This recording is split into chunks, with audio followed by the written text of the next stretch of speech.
blaring our podcast. Nothing is sweeter than Swiftcast. Hey guys, welcome to episode 130 of Swiftcast. This is Nate, Ashley, Steph, Adam, and Ashley. So, Ashley, I hear you have some news. I hear you had an especially fun weekend. You want to tell us all about it? So on Friday, very last minute, I got the chance to go see our friend Andy Grammer perform here in Chicago. Andy! He was playing at a benefit here in the city, and I was able to go, and he did a short set, only like 7 or 8 songs, but it was awesome. I've seen him before, but I feel like every time I see him, he gets better, and his set was just so high energy.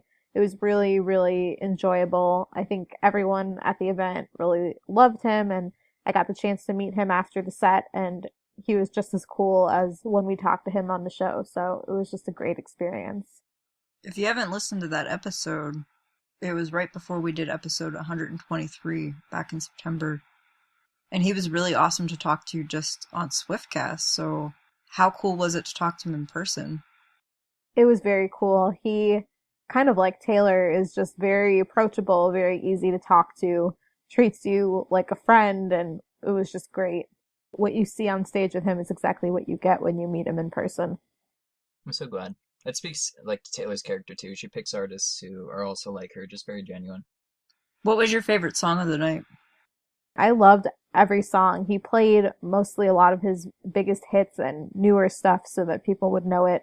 But it was the first time I'd ever seen live his new single, which is called Good to Be Alive, that I know he talked about when we had him on, and it was a very good performance. I really enjoyed it a lot. That song's been getting a lot of airplay recently. I keep hearing it. I think it will be another big song for him.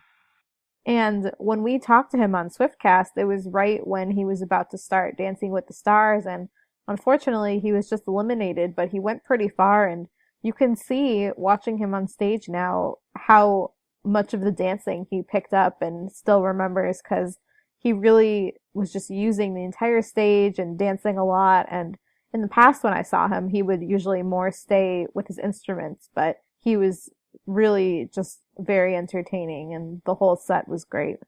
Well, yeah, it sounds like, seriously, you had like an incredible time this weekend. I mean, I couldn't even imagine just being able to go backstage and hang out with Andy Grammer for a little while. Well, on a similar note too, now, Ashley, both you and Adam got to meet 2 other people as well, if I'm not mistaken. Am I right?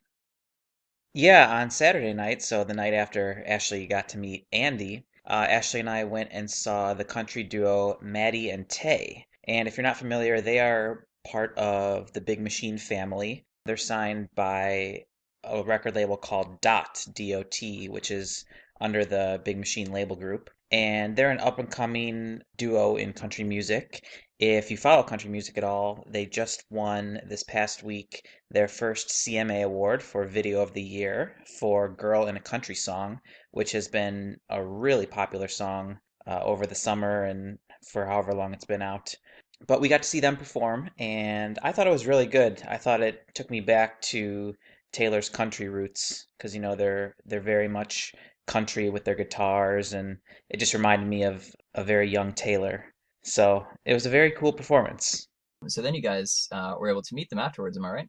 Yeah, we went after the show to the merchandise line, which they had a big line set up, and they were selling t-shirts and CDs. And then they had a little table set up where Maddie and Tay could give autographs. And the line went really fast. I think they wanted to make it move really quickly, so there wasn't any photo opportunities. But it was cool. I bought their CD and got it autographed and said that Nice. I really liked the show, and they thanked me. And it was just cool to see them up close and in person and to get their autograph. So even though they had the line move quickly, did you get a chance to speak to them at least longer than a second?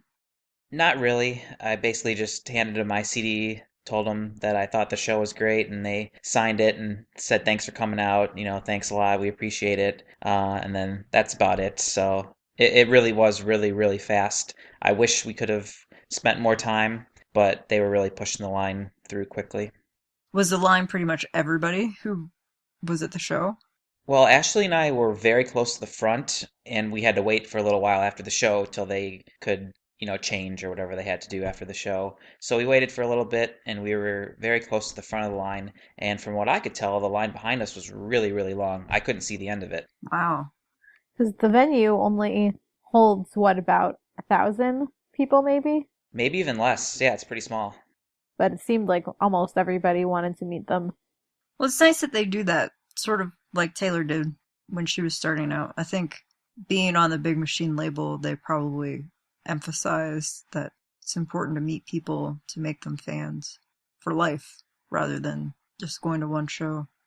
Yeah, we were talking, and we wish, it would have been like back in the Taylor Swift era of Taylor, when she was opening for Rascal Flatts and Brad Paisley and whoever else, where she did stay and meet every single person, and she took photos and talked to them for a little bit. And I understand that, took a really, really long time, but I think that really helped her build a great fan base and great relationship with fans.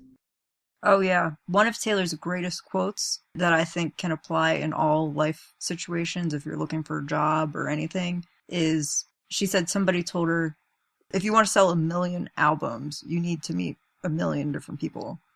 And it's true, and I think people forget that she did that back in those days, but I think it all built upon each other and just really all led up to the level that she's at now. She has the most loyal fan base because of using that strategy. Definitely. But it was fun. It was a good concert. I was glad to support them and, support Big Machine Label Group because they have a lot of great artists that they have. Well, it sounds cool. I'm actually really jealous. It sounds like you guys had an awesome weekend. The rest of us were all sitting around mourning the end of tour, and you were off meeting all these cool...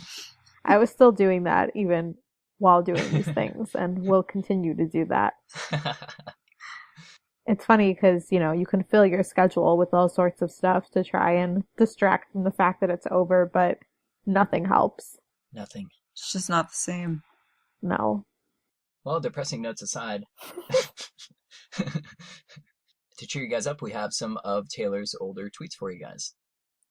The first one is one that I'm sure that all of us today in 2015 can relate to and agree with. On October 26th, 2009, Taylor tweeted, 15 is on Kiss FM in the car right now, celebrating. Celebrating! That's what I think of when I think of 15. Just a big celebration. And it's still on as a B-stage song. Even to this day. The celebration never ends. In case you haven't been able to tell from our previous episodes, we have been a little frustrated that Taylor always did 15 on the B stage rather than something a little different. Frustrated in a good way. We still love 15. Yeah, it's a good frustration. It's nice that she goes back to these old songs, but some of us just will always be wanting to hear something different that's never been played. We're spoiled like that, I think. Exactly. A day later, on October 27th, 2009, Taylor tweeted, "There's nothing quite like singing along in the car to Lady Gaga's Paparazzi while actually being chased by paparazzi." And sadly, this also has not really changed because in one of Taylor's very recent magazine interviews, she spotted paparazzi, and even her bodyguards thought, no, those aren't paparazzi. And a car followed her while she was talking on the phone to Justin Timberlake. I didn't realize that they were already following her as far back as 2009, but I guess she was already pretty big. Yeah. Our next one comes from November 7th, 2009. Saturday Night Live is tonight. Wow. Okay. Excited. Tonight. I think she was pretty excited about hosting. It's been exactly yesterday to the day, 6 years. 6 years. I don't know about you guys on this one, but I can totally picture her actually saying that tweet. I don't know, it's very Taylor to say something like that. It's like, wow, okay, excited, tonight. I'm still sticking with my prediction that she will host in the spring, or maybe even January or February. I hope so. She's due for an SNL episode. Well, last night, Donald Trump was on SNL, and apparently the only other time he hosted was in 2004. So that's 11 years. And I was just sitting there thinking, what if I have to wait until, 2021 for Taylor to host SNL again? Don't ever say that. That's absurd. It needs to happen now. I'm pretty sure the demand for her to host again is a little bit higher than Donald Trump. Very true. But I'll never understand why it didn't happen as promotion for 1989, an album that is about New York. Just makes no sense to me. But who knows? I think it will happen again sometime soon. Album 6. Oh, yeah. Well, our next one is from October 28th, 2011, and Taylor tweets, "Still smiling about singing Sonny Came Home with Sean Colvin in Austin. Now headed back to the Belk in Nashville for some wonderstruckness." Wonderstruckness. Love that word. I have to say, I do not remember that performance at all. I don't remember that performance, but it feels like all the photos from that meet and greet in Nashville just happened. Doesn't seem like it was that long ago. Our next one is from November 3rd, 2011. Hanging out with my new roommate, Meredith. Oh, she's so tiny. Taylor has had her for 4 years. How's Meredith already 4 years old? I feel like this picture is like the only sweet picture of Meredith that exists. She's always angry in all the other pictures. I remember she used to be such this sweet little kitten. I don't know what happened. I read this funny article that said cats who have gray and white fur tend to be more aggressive and sort of less personal. And then this same study said that cats with white fur are much calmer and like people. I feel like whoever did this study must have been studying Olivia and Meredith exclusively. Right. Well, that's exactly pretty much what they say in the video that plays at the end of tour. Yeah. Well, a few days after getting Meredith, on November 5th, 2011, Taylor tweeted, "Our last stadium show of the tour, Houston, Texas. Singing Just a Dream with Nelly was a serious lifetime highlight. Fantastic night." And of course, Taylor has since brought out Nelly for the Red Tour and 1989. And with her bringing Nelly out for the third time for 1989, that means he's the only guest who's appeared for 3 consecutive tours. Our next one comes from October 30th, 2012. They just told me Red sold 1.2 million albums first week. How is this real life? You are unreal. I love you so much. Thanks a million. Little did she know. That. 1989, the explosion of album sales. Our next one comes from November 3rd, 2013. Taylor says, "So excited to be debuting The Last Time with Gary Lightbody on X Factor UK tonight. It's good to be back in London." That was such a good performance. If you have not seen that, you should go watch it. They just sounded so great together on that live performance. And I think The Last Time is just an underrated song. Oh, I completely agree. Yeah. Was this, this X Factor show, was this, it must have been after. Yeah, it had to be. Or I'm not sure, maybe. But she performed the last time again with Gary on tour, did she not? Yeah, and since Red ended in September of 2013, it would have been before. It was in the summer. Well, was it in the summer? She was in California. Yeah, Sacramento, I think. Yeah. Oh, it was California. Oh, okay, cool. Yeah. Yeah. And they sat on the chairs or whatever. And So that makes this X Factor performance the last time that she's played the last time in concert. That's right. Well, anyway, our next tweet is from November 7th, 2013, and Taylor tweets, "Tonight was my favorite CMAs ever, and I'm thinking about you all tonight. So many beautiful memories this year." And that was the last time she attended the CMAs when they presented her with the Pinnacle Award. Thanks for the Pinnacle Award. Bye. Well, this year on the CMAs, when they talked about Little Jimmy Dickens, they had a little montage video for him, and they actually showed Taylor in this video, and it made me wish the CMAs were like it used to be, because they did not really impress me that much this year. There's just something very, very lacking when Taylor is not there. And I know I'm biased, but I'm sure other people see this too. It's just not the same. Oh, I absolutely agree. Mm-hmm. Nothing is the same when Taylor's not there. I know I commented on this last year, and I thought the same thing again this year, how since she's left, they've been so in need of anything they can do to try and get ratings and to make up for the ratings that they lost from all of her fans, that they're bringing in pop artists.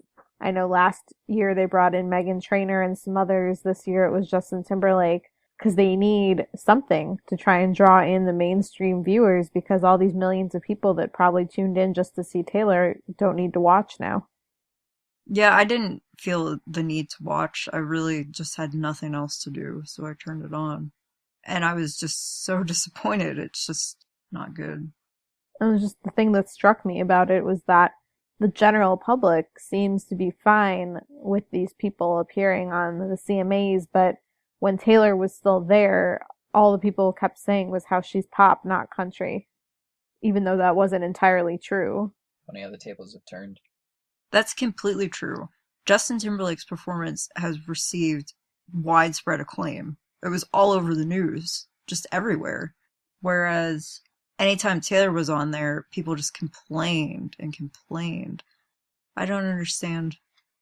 Also, for our older tweets, I wanted to point out that the reason why there are no tweets from 2014 is because when I tried to search for some from this week, literally every single result was her tweets from Taylorking. Oh, yeah. And I know there must have been other tweets in there, but I honestly couldn't find them. It was all just hundreds and hundreds of her posting pictures of fans. Oh, that's funny. There were so many of those. That was a good week this time last year. That was a good week. Did any of you guys or anybody you know get Taylored? We tried. I think people we know did, but I'm sure hopefully a lot of you who listen to Swiftcast got Taylored. If you did, let us know. Well, now let's move on to keeping up with Swift. There's a ton of news to catch up on since we didn't have an episode last week. And the first item is that Wildest Dreams is the 5th single from 1989 to reach number 1. Well, I hope that she has a 6th single also reach number 1. And interestingly, I just saw a tweet from a DJ in Australia who's very well known. His name's Smallsy. And as we all know, Taylor's taking the 1989 World Tour to Australia at the end of this month and into December.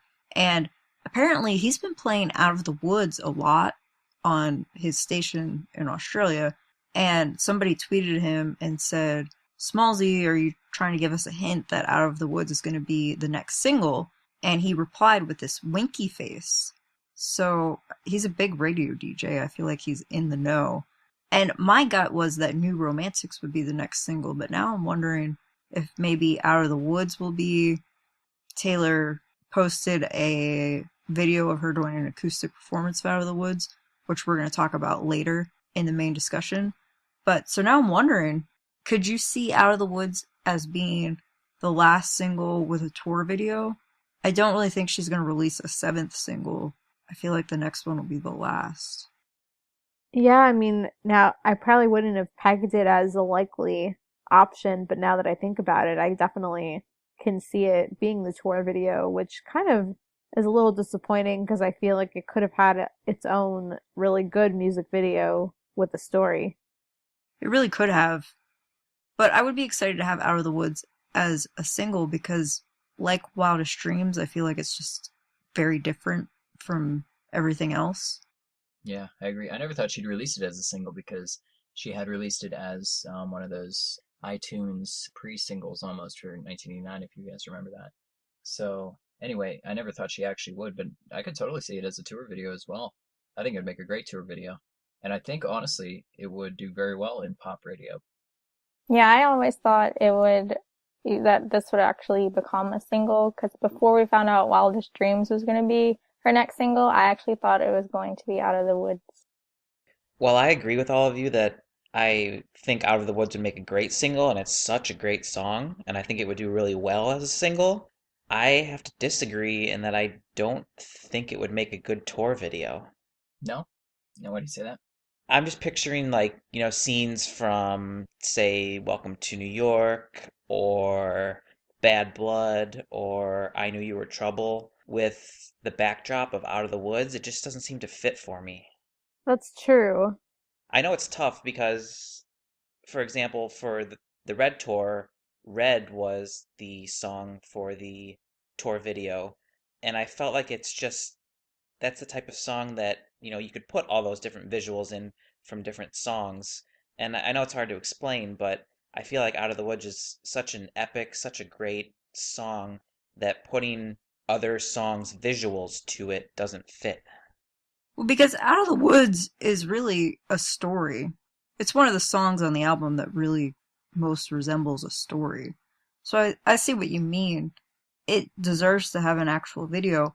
Maybe I'll be completely wrong, and Out of the Woods will be the 6th single, and then she'll throw us all for a loop and release a 7th, New Romantics, with a tour video. Mm-hmm. I also could see it going in a tour video where it's less of clips from each performance and more of sort of the live performance of the song as a video with clips of the audience mixed in with that. Well, what about the second choice, the one that we probably don't want to admit, it possibly being too late in tour to release a tour video, and that might never come to fruition? I've been thinking about that ever since the tour ended, and I've been in this huge depression. Taylor Swift post-tour depression. Because we have had one for every era, right? We have. But maybe she's too big for a tour video, maybe it's too late, maybe, I don't know. I really thought she would announce this in time for the holidays, and now I just am worried it's not even going to happen. The tour video or the DVD? Oh, both. Don't even get me started on the DVD.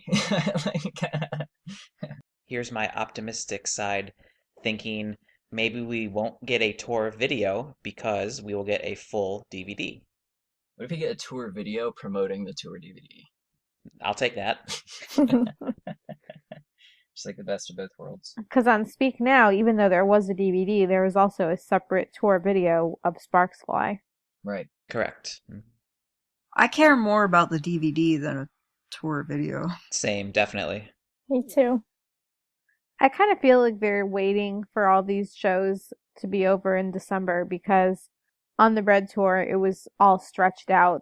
The US tour ended in September, and then there were the UK shows in February, and then there were the Asian shows in June, so it really was a long time until it was officially over. But maybe since this is wrapping up in just a few weeks, they're holding everything until it's officially over.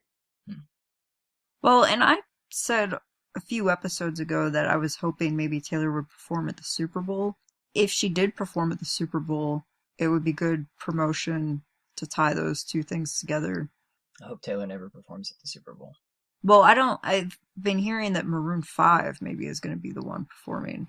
But there was a lot of talk that she was in the mix, so I don't know what will happen. I've also heard that they want Bruno Mars to come back, so I think there's a lot of rumors out there. Yeah. Nate, why wouldn't you want her to perform? Oh, don't get me wrong. Obviously, I love to see Taylor perform. But every artist that performs at the Super Bowl gets eaten alive. It's bad. That's very true. They do. I hope she just never plays it. I hope she's too big for the Super Bowl. Let me put it that way. I didn't think people were bad towards Bruno Mars, though. I feel like I mostly read positive things about him. But think of every female pop star that has graced the Super Bowl in the past 10 years. Yeah. Literally every year there's something. You're right. It's definitely a gender thing. It's just hey. Well, the reason why I also think they could just be holding everything for a few weeks until it's all officially over is because we haven't even gotten any sort of vlog or video of any kind just summarizing the tour. Right after the Red US shows ended, remember there was that short little video that came out that was a recap of some of the special guests and whatever. We got to see the huddle. Yeah. I just feel like there's a lot we haven't gotten yet, and that hopefully they're saving it all for December. True. I hope you're right. Which that would still explain all the YouTube copyright notices. So I'm on to you, Taylor. Well, to recap the second to last show of the 1989 World Tour, it was in Miami right at the end of October, and there were two special guests. The first one was Pitbull, and they sang Give Me Everything. And the second guest was Ricky Martin, and they sang Livin' La Vida Loca. And also, Dwayne Wade, who is a basketball player for the Miami Heat, came on stage and presented Taylor with a number 13 Miami Heat jersey with her name on the back. I think all of those guests were really unexpected in Miami. It was so funny how Taylor introduced Ricky Martin. She said she bought this album. Maybe she said it was one of the first albums she ever bought. I can't remember. But Ricky had some really nice things to say about Taylor after the performance. He said how amazing she is, and she's just an incredible human being. He just seemed absolutely thrilled to have had that opportunity. Do you guys think that throughout the tour, as Taylor has had, more special guests than any other tour, that amongst other celebrities, all these celebrities were sitting nervously waiting to see if they would get a call from Taylor? I think so, honestly. It's funny, Taylor is the celebrity of celebrities. I feel like she is. Mm-hmm. If you're a celebrity who's, not at Taylor's level, you can't buy or create the level of exposure that you would get from being on stage with her. Mm-hmm. Absolutely. I feel like all the celebrities were probably sitting waiting for their phone call the way people were sitting hoping for an invite to the secret sessions. It's funny because every day on stage that she brings out a special guest, she goes, and this artist did it out of the kindness of their heart, absolutely for free. And every time I'm like, of course they did it for free. Yeah, absolutely. I mean, why wouldn't you do it? You'd have to be crazy to say no to really anything Taylor asked you to collaborate on. So the final U.S. show took place in Tampa, Florida, which we all got to attend. Woo! And that was on Halloween night, and we will talk more about it later in our main discussion. Stay tuned. It was awesome. So our next bit of news, Taylor is nominated for 4 People's Choice Awards. She's nominated for Favorite Pop Artist, Favorite Female Artist, Favorite Song for Bad Blood, and also Favorite Social Media Celebrity. I can't believe the PCAs are already coming up again. Yep, and you can vote for those online. Favorite Social Media Celebrity. Is that a new category? They created it just for her. Probably, honestly. Well, the next piece of news is that Taylor recently won Best Music Video for Bad Blood at the NRJ Music Awards in France. Cool. Well, now that Taylor has wrapped up the United States leg of the 1989 World Tour, she is already in Singapore, and she had 2 nights in Singapore. During the first night, she sang You Belong With Me as the secret song, and then she actually brought back This Love on the set list. And then on the second night, she did not sing This Love, but she brought back You Are In Love and sang that as the secret song, instead of You Belong With Me and 15. So that was an interesting switch up. The other thing that happened on the second night is she was wearing an ankle brace on her left foot, and she had a 13 written on it. So I'm not quite sure what happened. I read that something might have happened during the first night during Shake It Off, but I haven't actually seen any videos or anything. So I don't know. Hopefully it's just sort of bothering her and isn't that bad, but she was still wandering around in all these really high heels, so wow. It could just be something really simple, to be honest. I mean, obviously she wears high heels everywhere. She could have just done something simple and rolled her ankle or something. Yeah. Hopefully it's not another cat-related injury or knife-related injury. She has been really injured during this era. Oh, the 13 was a nice touch, as always. Well, that's all we have for the news, and on the upcoming calendar, there are a couple of things. There are 3 upcoming shows in China. They are in Shanghai on November 10th, 11th, and 12th at the Mercedes-Benz Arena. Then she will be back to the United States for the American Music Awards, which are on November 22nd, and those are on ABC. And then finally, the Grammy nominations is done on a little TV show on CBS, and those will be announced on December 7th. Taylor doesn't win every single Grammy at the Grammys this year. I'm going to be very upset. They really should just cancel the show and just give her all the awards, and that's it. Just give her all of them. So now we're going to be talking about my favorite segment, possibly Adam's favorite segment as well. The fashion segment. Oh, yeah. We had some good ones this week, actually. Our first one is where Taylor is leaving the Little Red Door restaurant in LA on November 2nd.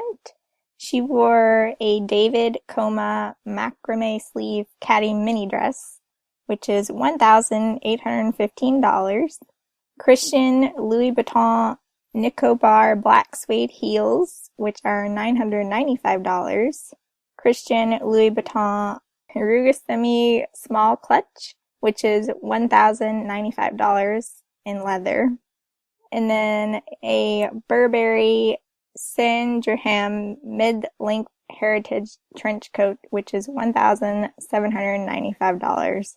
And there's also the same option in a long heritage trench coat, which is $1,895. I just added all those up, and she was wearing like over $7,000 worth of stuff. It's an expensive outfit. Yeah, pushing 8. That's crazy. Well, our next one wasn't quite as expensive. November 4th, 2015, she was seen arriving at LAX airport in LA. And Taylor was wearing an Ann Taylor Carly leather boot, which was $198. She was wearing an Elizabeth and James Charlie satchel, which was $645. She wore a Brandy Melville Byra corduroy skirt in burgundy, which is unfortunately sold out. And finally, she topped it off with a Design History cashmere cable knit sweater, which was $68 and unfortunately is also sold out. And finally, our last piece of fashion is at the meet and greet at the recent show in Singapore on November 7th. Taylor wore an Aqua brand plaid mock neck dress, which is $88. So that's all we have for fashion this week. As always, a big thank you to tayswiftstyle.com for supplying us with all of our fashion information. And now we're going to be moving into our main discussion for the week. So, big news. I know we've already said it, but we were very happy. I personally was very happy to be in Tampa with all of my favorite Swiftcasters for the final show of the 1989 tour. It was awesome. We all had B-Stage Pit, which we bought forever ago. Got super lucky. We were all right up front on the catwalk. It was an amazing night. Before I get too carried away, do you guys have anything? It was really awesome. Ever since the Fearless Tour, I've made an attempt to go to every last show of Taylor's tours. Mm-hmm. I have failed during the Speak Now tour, and I also failed during the Fearless Tour only because Taylor added a date at the last minute. But it's always very important to me to be able to see the last show. I think it's just a really great moment for Taylor. Even though she was taking the tour worldwide after this, it still is just good. And I knew she would have some good surprises for us, and of course she did not disappoint. I just wanted to mention it was my first time in B-Stage Pit, and I just had to tell this little story of how crazy it is. I don't know if any of you guys have ever witnessed this, any of the listeners, if you've ever been in either front pit or B-Stage Pit, but we had been waiting outside for a long time. Thanks to Nate for getting there early and saving us our spot in line. I was there at 10 a.m., and the earliest kid who was there, he was there at 4 a.m. He was first in line for front pit. I'm like, wow. 10 was the earliest I'd ever lined up for pit, and I was still got beat out. I was like 10th in line, somewhere around there. I'm like, oh. I sure hope he made it all the way up front, being there at 4 a.m. Oh, man. Yeah, that was a crazy run. But yeah, so we were able to get through the metal detectors right away, and once we got our bracelets, it was just the most insane swarm of people just running through the tunnels out onto the football field stadium. up all the rows, cutting across all the chairs and all the different sections to get to their various pits, whether you were B stage or front. And it was just a madhouse. It was insane. That was one of the more insane pit runs that I've done before. Yeah, I've done a few, like Nate, and I don't know if it was because it was a stadium that it was more crazy than usual. I think it was because they like pre-checked everyone, so everyone was just basically through the door as soon as they opened it. So it was just like this. It was like they're trying to quell some of the crazy crowd, but it just ended up backfiring, and everyone just ended up running at the same time. They took us through security and then made us wait another 10 minutes before they would actually let us through. So people were feeling very anxious, and they told us that we had to walk and that if we ran, we would be pulled aside. But sure enough, as soon as the doors actually opened, it was a madhouse, and I was leaping over people's shoes that had fallen off. It was utter pandemonium. Pieces of their costume on the ground. There were foxtails littering the ground. It was a mess, but it worked out. I just really want to know if somebody honestly went the entire show with one shoe on. I would have. If that was me, I'd be like, I'd be like, well, maybe next time. Yeah. But yeah, so we got in a couple different places on the rail, right in the front. And I guess to get it started, we saw Sean, and he was good as always.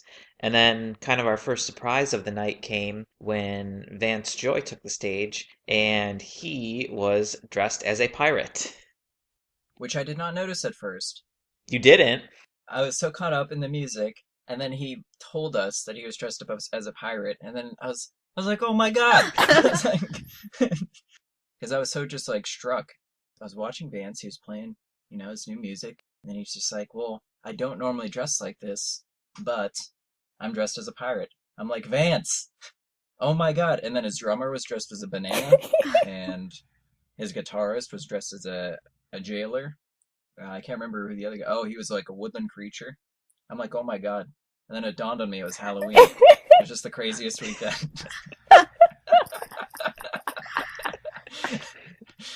Vance's banana drummer honestly stole the show. He did. He actually was hilarious. The camera kept panning to him too, so on the big screen you just see this guy in a banana suit, and his faces were just hilarious as he's just like slamming away on these drums. Vance's selection was very smart, though, because we were at the field where the Buccaneers play, and so Vance decided to be a pirate. So Buccaneer fans probably were pretty happy with that. It was very fitting. Well, then, when Taylor came out, it was just crazy. The whole place was sold out, as you can imagine, and the crowd was just so passionate. They knew it was the last show, it was Halloween.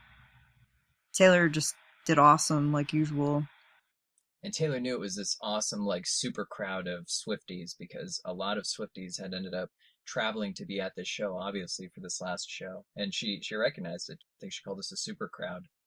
Yeah, I don't know if she does this at every show. I think she does, but she says something along the lines of, I'm sure there are a lot of people from Florida or Tampa here, and then people cheer. And then she says, and I'm sure there are some other people who have traveled long distances to get here, and then people cheer.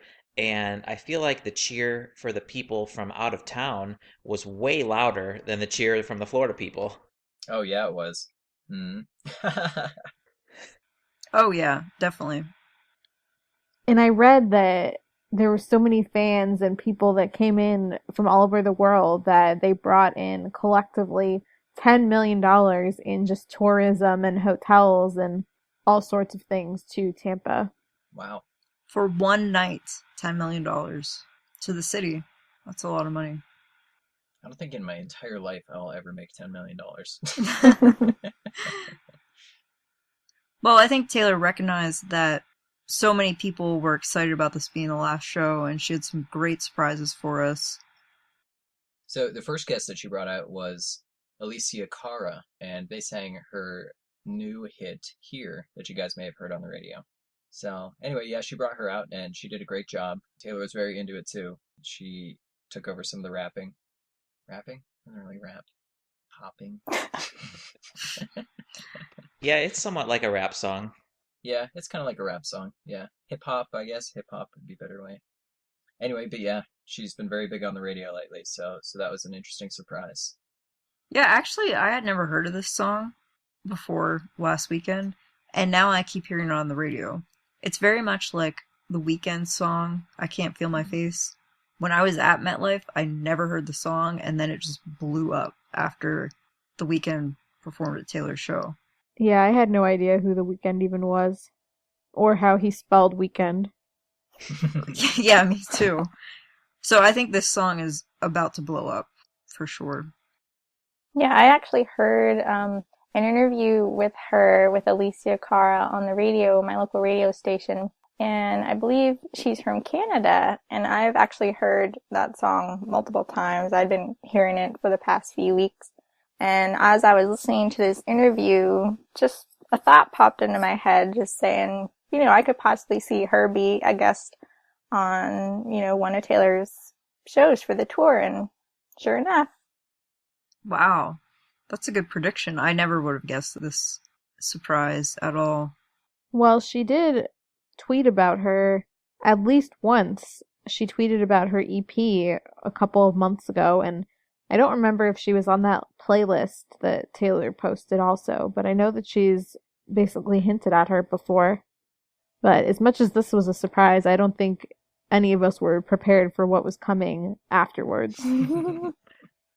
So obviously everybody was anticipating very anxiously who the guest was going to be. And earlier in the day, there had been an incorrect rumor circulating that it was going to be Adele. Someone spread the rumor that they heard a sound check of Adele and Taylor. And I was pretty sure that wasn't true. But when we went to the Taylor Nation booth, Taylor Nation was telling everybody, it's not Adele. Don't believe the rumors. It's not Adele.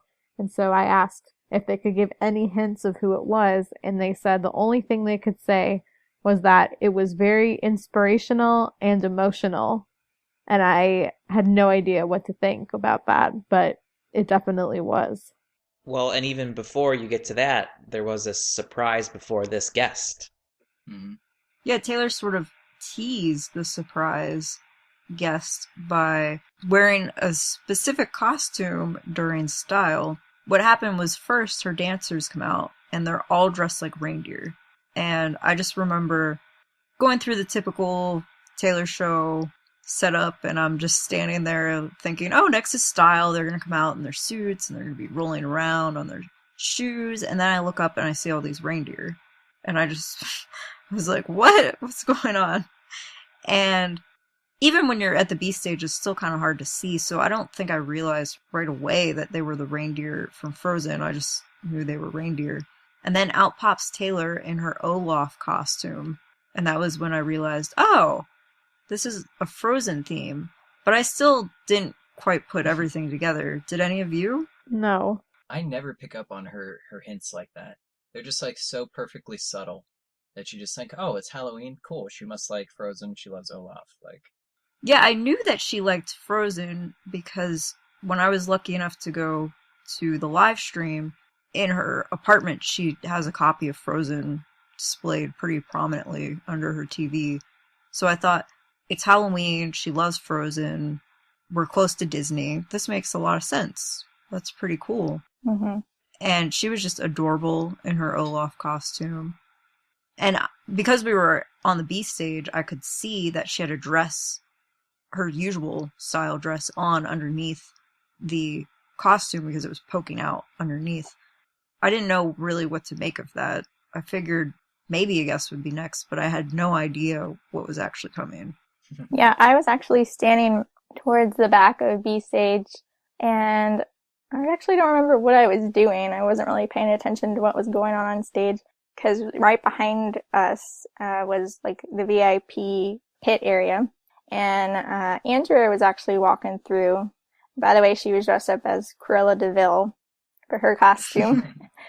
With a real live Dalmatian. Yes, and with a live Dalmatian. I didn't see the Dalmatian, but I did see her dressed as Cruella de Vil. And Scott Swift was dressed as Superman. Wait, I didn't know she had a real Dalmatian. I thought she had her Great Dane with her.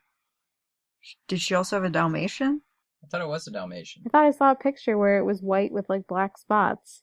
Well, her Great Dane is black and white, but it's not a Dalmatian. Oh, maybe that's what it was. I don't know. Oh. Is it a mix or is it a purebred Great Dane? No, I'm pretty sure her dog's a purebred Great Dane. Okay. But I don't know, I could be wrong. Maybe she also had a Dalmatian. But yeah, Andrew was talking to a couple of the fans that she had brought into the VIP pit area.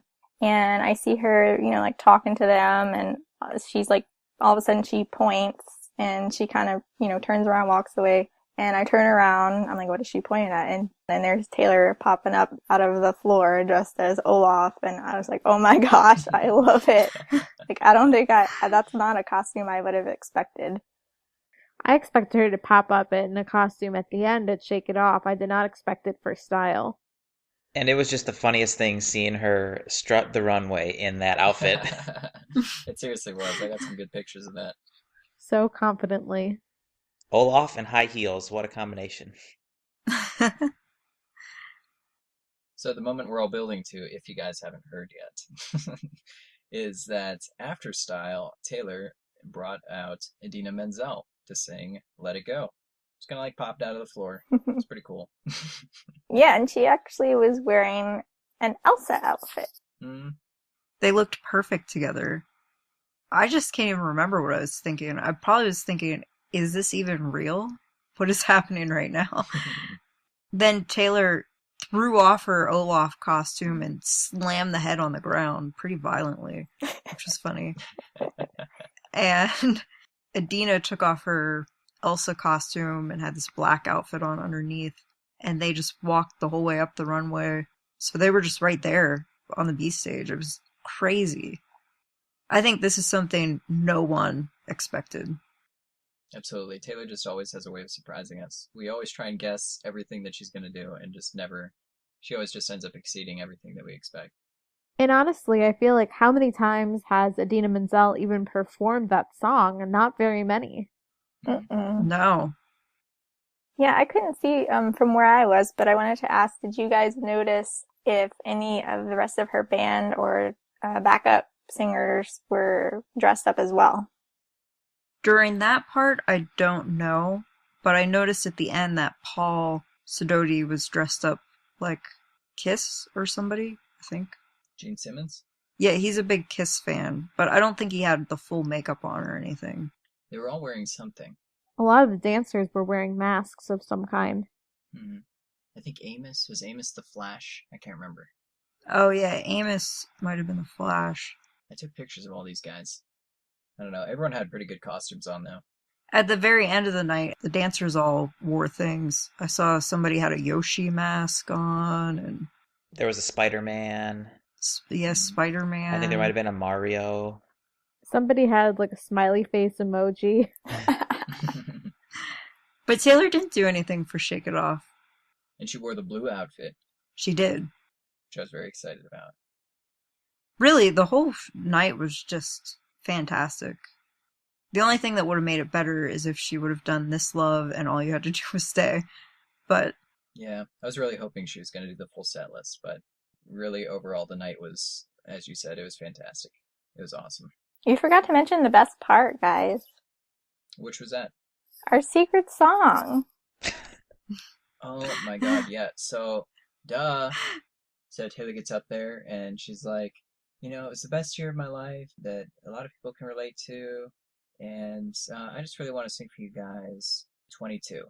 And I'm like, yes, because I haven't heard 22 in forever. And then, yeah, it ended up being 13. So. But she didn't actually say. No, she didn't actually say that. That was just me being lame. But No, you're right. I mean, she did say this has been the best year of her life. So I think, like Nate said, people were thinking maybe she would do 22 or something different. And as she was walking to the B stage, everybody was chanting "Long Live," just chanting it. She had to have heard it. oh yeah. But then after that little preface, she then said, "A year when I really think I learned a lot is when I was 15. So I'm going to sing that." everyone was cheering "Long Live," and then it kind of like died down, and then right before basically the lift started going, and it not that it was quiet, but everyone kind of like stopped chanting, and then I'm like, "Taylor, play Long Live!" I'm like, she had to have heard. I'm like, there's no way. I did not hear you say that, Nate. Oh, you didn't? No. I was not Oh, really man. close to you, but Oh, I really shouted that too. wow. Well, it's a little disappointing, but it's Taylor's show. She can do whatever she wants, so Mhm. that's all there is to it. Yeah. And 15 is a really inspirational song. I just think that Taylor's fan base is growing up and really people aren't 15 anymore, so she should go with something else, but it's all right. We forgive her. At least she did You Are in Love for Singapore. I think when we look back on it down the road, we won't remember or care that she sang 15. We'll all just remember that we got to see Taylor and Idina Menzel sing Let It Go, which is awesome. Oh, absolutely, yeah. That was definitely the highlight of the night. And really, in 10 years, we'll probably all be wishing she would sing 15. Who knows? And then it was all over, and then it was really sad. It was very sad. Yeah, it's been depressing, but I'm glad that we have the international dates to follow up with and see what things Taylor does for those dates. The other cool thing that happened while we were gone is that Taylor released a very special video on the 1-year anniversary of releasing 1989. She actually released a video of her singing Out of the Woods on the piano. This is when she was at the Grammy Museum and did a special performance there that we heard about, but we were worried we would never get to see anything from it, ever. And then she just released this video, and it is amazing. If you have not watched it, just go watch it right now. I thought that Out of the Woods was the kind of song she could not improve based on the live performance of it on tour, because the way she rearranges that song is just so amazing to see it live. And then she goes and puts out this piano version of it. Which really, yeah, like you, I was blown away by. I always like when she does a really like stripped down either acoustic or piano version of some of her best songs, and really Out of the Woods. I never thought that it could go so well hand in hand with the piano, so it was awesome. It's one of those videos where if you have an annoying friend or acquaintance, or maybe even a non-friend, who constantly tells you, Taylor Swift can't sing, this is one of those videos where you say, watch this and get back to me, or just never talk to me again. Goodbye. Either one is fine. Goodbye. Yeah, her vocals are so good in this video. I like how she changed up the chorus a little bit. Instead of repeating Are We Out of the Woods 4 times, which I believe is done in the regular song, she cuts the second one out, so it's a little bit different and it sounds cool. Mm-hmm. It does, yeah. It really works perfectly on the piano with the way she rearranged it. And one thing that really struck me with this is at the end, I saw her walk over and pick up her guitar, and all I could think was, I want to know what song she was doing next, and I want to see it and hear it. But who knows if we ever will. People who got to see that whole performance are very lucky. All right, guys. Well, that's all we have for you for our episode today. Just some reminders for you. Please press the subscribe button on iTunes, and it'll download the latest episode for you automatically. If you guys would like to contact us, submit for any of our mini segments, talk about anything that we have talked about on the show, just shoot us an email to say hey. You can find us at the following places. You can contact us on Twitter at Swiftcast13.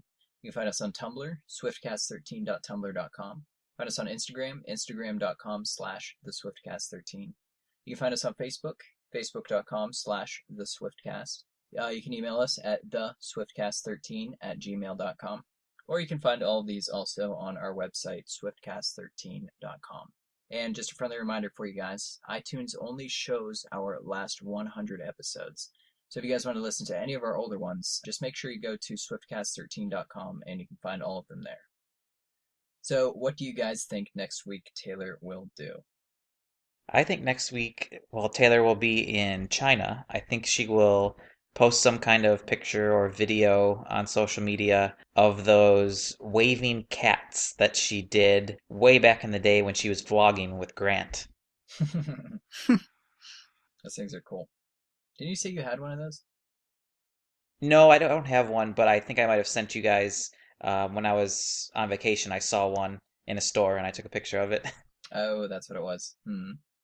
Well, I don't know what she's going to do this week, but I've been noticing that Taylor's hair seems to be getting longer. So, in the very far future, I'm going to say I think Taylor's growing her hair long again. Seems like she's just not cutting it that short anymore. Yeah, this will be the end of the 1989 era, really, in about a month here. So maybe with the new era comes a new haircut. Yeah, it gives me some hope that maybe she won't do a very long, long break, because I just have been noticing recently it just seems longer. And we've been saying for months that we think she's going to maybe make her hair dark or do something different. So it will be fun to see what happens. I have such a hard time now even picturing her without short hair. I love the short hair, but it just seems like she's growing it again. Maybe she'll do a mid-length this time. Well, I think within the next week, we're going to have some more information about the next single. That's what I think. And that it will be Out of the Woods. And that we get a tour DVD. That works for me. Yes, please. I sure hope so. This is probably the most talked about thing on all of our episodes is that tour DVD, by the way. Yeah, people were probably annoyed with us, but we really want it. I'm just super excited. Taylor, we want tour DVD. We're so bummed we didn't get one for Red, so we're just so determined that we need one for this tour. It's coming. I'm going to stay hopeful. Well, I think that Taylor might tell us about her ankle-related injury. Yeah, I hope so. I hope so. I'm curious. People have got to be asking her on Tumblr, and maybe she'll respond. So that's all we have for you guys today. Thank you very much for listening. And for episode 130 of Swiftcast, this has been Nate. Ashley? Steph? Adam? And Ashley. Alrighty, see you next week, guys. Thanks, guys. See ya. Bye. Bye. Bye-bye. Thank you for listening to this episode of Swiftcast. Visit us on the web at theswiftcast.com. The theme song for Swiftcast was written and performed by Sydney and Chuck. Swiftcast is not directly affiliated with Taylor Swift, Big Machine Label Group, or 13 Management.